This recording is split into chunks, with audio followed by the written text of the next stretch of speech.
Scorpio, hi! Welcome to Mystic Queen PH at ito ang inyong energy update for September 16 to 30, 2025.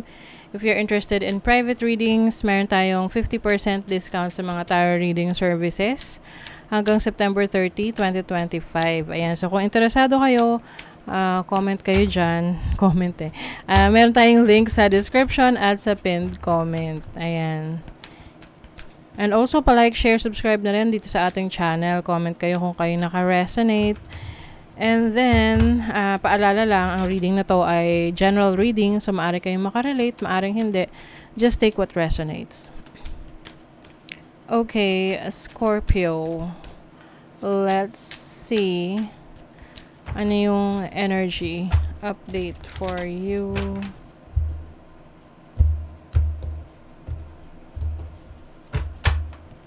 Overall energy, challenge, opportunity, blessing. Ano yung pumipigil sa inyo, Scorpio? Parang nagdadalawang isip kayo. You have the Emperor, the Knight of Cups. Emperor, feminine energy is about control. So maaring you want things to be in your control, but at the same time, maaring may mga bagay na hindi nyo makontrol. Oo, it's beyond your control. So, maaaring magkaroon ng frustration.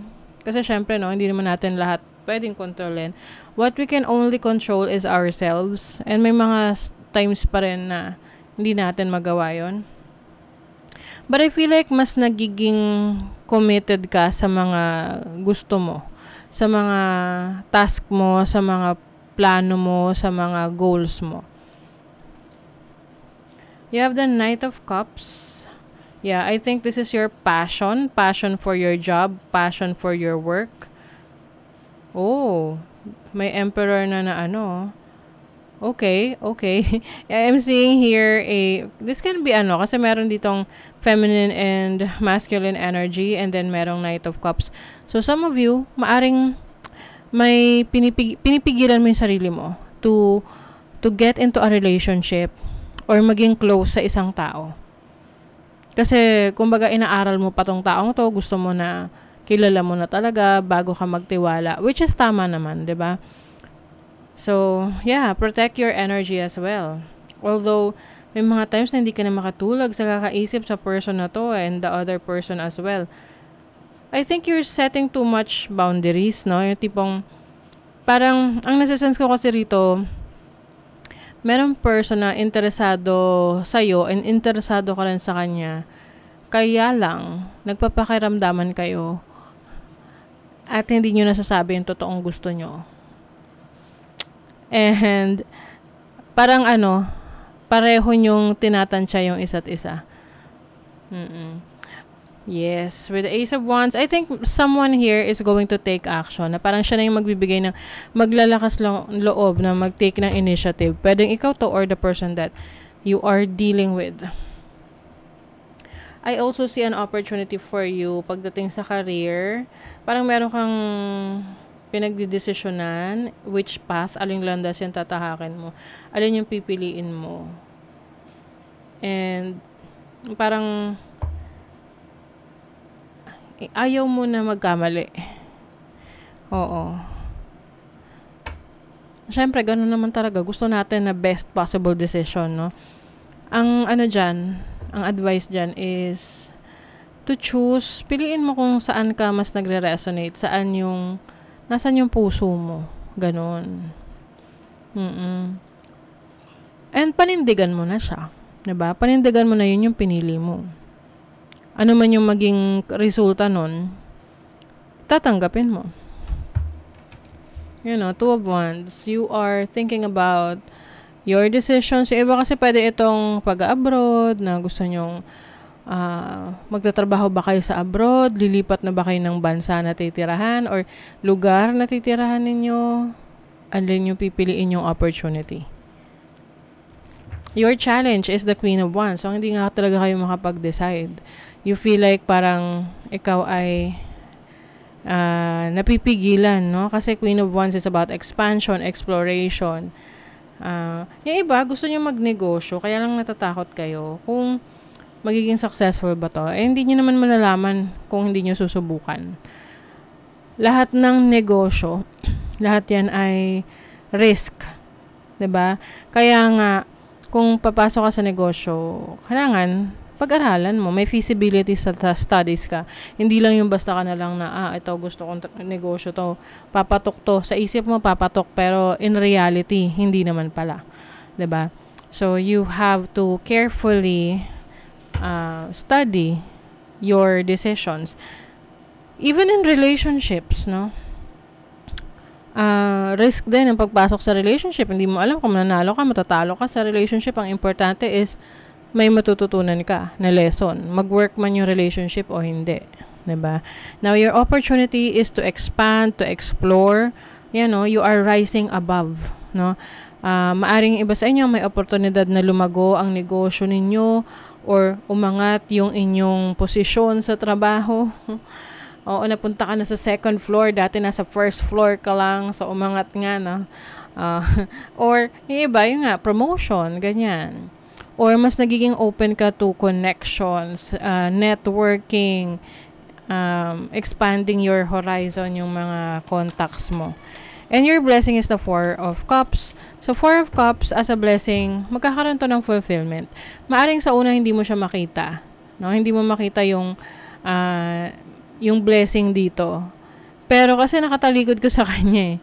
'Di ba? Tingnan mo tong image na to, umuulan, 'di ba? Umuulan. Tapos namomroblema siya dun sa kung ano mang problema na meron siya. Pero tingnan mo naman, merong nagpapayong sa kanya na hindi niya nakikita. Kasi nakafocus siya dun sa problema niya. Hindi niya alam na umuulan pala. Akala niya wala lang kasi hindi siya nababasa. Pero yung pala, meron nagpo-protekta sa kanya. So, that's what I'm saying for you. Yun yung blessing mo. You are being protected. Now, your money, career, finances, the 7 of Wands. You are, tinan mo to, lumalabas siya sa kanyang limitasyon. Tinatanggal mo na yung limitasyon mo na yan, mas nilalakasan mo yung loob mo na magsimula, mag-explore. Can be a new job, a new career, or tipong, kung dati, hindi ka ganun ka-aggressive sa work, na tipong, bahala na kung ipopromote ka. Pero ngayon, tinatanong mo yung boss mo, boss, kailan mo ba ako ipopromote? At ano yung mga kailangan kong gawin para ma-promote ako? Yung mga ganun. Mas nagiging, active, no? Proactive ka para sa goals mo, para sa dreams mo. Hindi yung para naghihintay ka lang kung anong mangyayari sa susunod. Sa love life naman, you have the Knight of Pentacles. So, medyo slow ang moving slow movement ang Knight of Pentacles. Some of you, if you are in a relationship, parang yung feeling mo ang bagal ng takbo ng relasyon nyo. Walang pinatutunguhan. Oo. Kaya parang feeling nyo, itutuloy ko ba tong relasyon na to? Pag ganyan kasi, kailangan pag-usapan nyo ng person mo. Kasi pwedeng nag-e-expect kayo sa isa't isa, pero alam mo yun, nag-e-expect kayo sa isa't isa, hindi naman alam ng bawat isa na may expectations kayo. So, you have to, lay your cards on the table. Ano to, 'di ba? Tipong 8 years na kayo, 7 years, 9 years na kayong nagsasama, pero wala pa kayong kasal, or walang plano. So, yeah. Kasi kung, yung sabi nga ano ba yun? Hindi ko maano yung eksakto, no? But what you tolerate, you accept. Parang ganon. Na kung ano yung tinotolerate mo, hinahayaan mo, ibig sabihin, yun yung tinatanggap mo. Yes.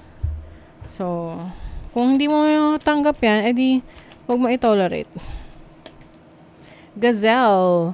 Gazelle is about, oh my God, change ng direction to. So, yung iba sa inyo, magbabago kayo ng direction na tatahakin if you feel na parang hindi na kayo masaya doon sa sitwasyon ninyo, parang hindi nyo na gusto yung destination na pupuntahan ninyo. You have Divine Masculine. You are creative. Mas nagiging creative ka, mas nagtitake action ka, mas gumagawa ka ng paraan ngayon para mas maliwanagan ka sa mga bagay na gusto mo. 'Di ba? Network, support, socialization, organization. Yes. Napaka-importante na malawak yung connection mo. Kasi ano yan eh, ang daming opportunity dyan eh. Let's say for example, isa kang social media influencer, o marami nakakakilala sa'yo, marami kang followers, subscribers, o di ba may opportunity dyan for partnership ng mga brands, di ba? And you can earn from that. You are ngayon, yung iba sa inyo ay nagkakaroon ng spiritual awakening. You are trying to understand yourself, ano talaga yung gusto mo.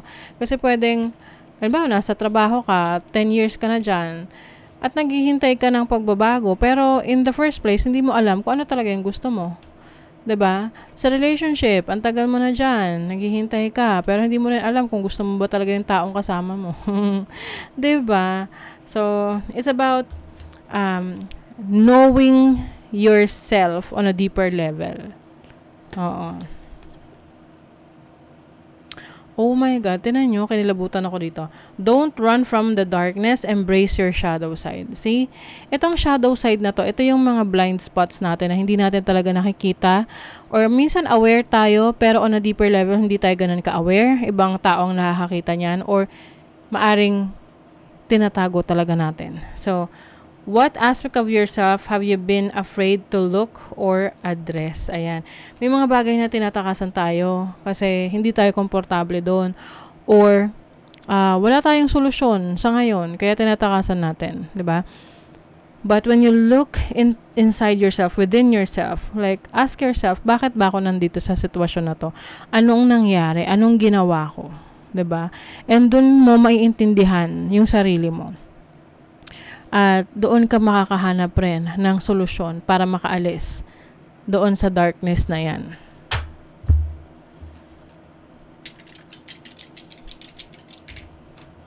Okay, you have Jupiter in the 4th house, Libra. Okay, Jupiter is the planet of expansion.